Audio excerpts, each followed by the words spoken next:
L'autre jour, je me suis réveillée avec cette phrase: «Tu n'as plus besoin de prouver que tu mérites d'être aimé». Et cette phrase m'a beaucoup touchée car elle a beaucoup résonné et elle m'a fait prendre conscience de quelque chose de très important, et qui, je pense, va parler aux empathes.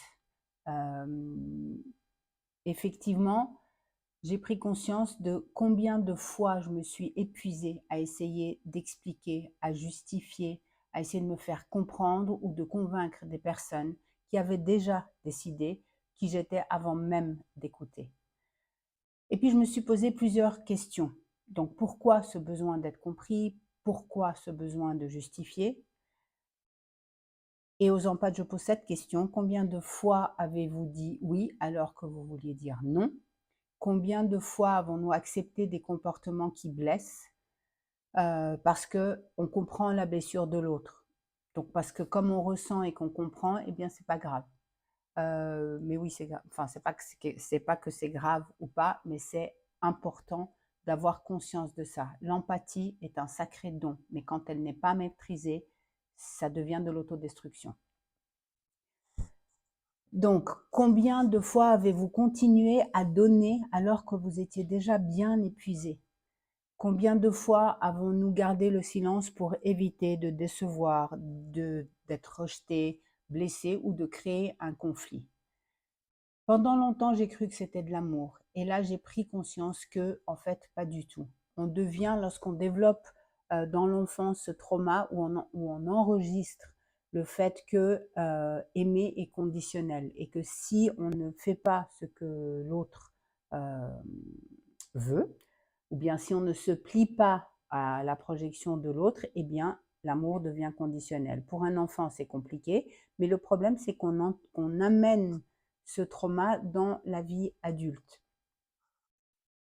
J'ai pris quelques notes pour être sûre de ne pas oublier ce que je voulais vous dire. Oui, donc quand je disais dans la vie adulte, le truc c'est qu'on devient des people pleasers. Donc on fait et on se convainc qu'on fait tout pour faire plaisir à l'autre. Mais tant qu'on n'est pas totalement honnête avec soi-même, on ne voit pas que, en fait, ce n'est pas pour faire plaisir à l'autre seulement, c'est par peur. C'est un schéma qui nous guide, c'est un trauma qui nous guide.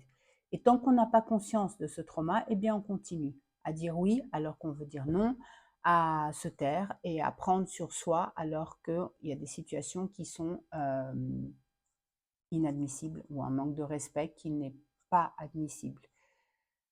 Donc, comme je l'ai dit plus haut, l'empathie est un don, mais il doit être maîtrisé. C'est comme un chiot ou un petit chat qu'on élève, et bien, qui vient, qui arrive là, et bien, on doit lui dire, tu fais pas tes besoins ici, il doit apprendre. L'empathie, c'est pareil, ça s'apprend, on apprend à le maîtriser. Le breathwork m'a vraiment aidé à amener l'inconscient dans le conscient, à voir les schémas qui me guidaient sans en avoir conscience. Et cette phrase que j'ai reçue est venue suite à une puissante séance de breathwork. Euh, donc, en fait,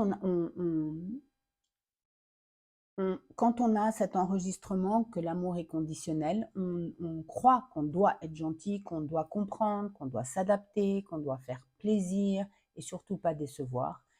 Donc, on devient hyper attentif aux besoins des autres. Et ça devient une façon de se protéger, une façon de maintenir le lien et d'éviter le rejet. Le problème, c'est que ce mécanisme nous aide peut-être à nous protéger pendant un certain temps. Mais à force d'écouter tout le monde, à force de répondre aux attentes et aux besoins de l'autre, on se perd. Et à force de respecter les limites de l'autre, on oublie totalement les nôtres et on se perd à l'intérieur des relations. Donc lorsqu'on commence enfin à poser des limites, eh bien certaines personnes ne vont pas comprendre. Quand elles ont l'habitude pendant des années que vous disiez oui toujours, bah, elles ne vont pas comprendre.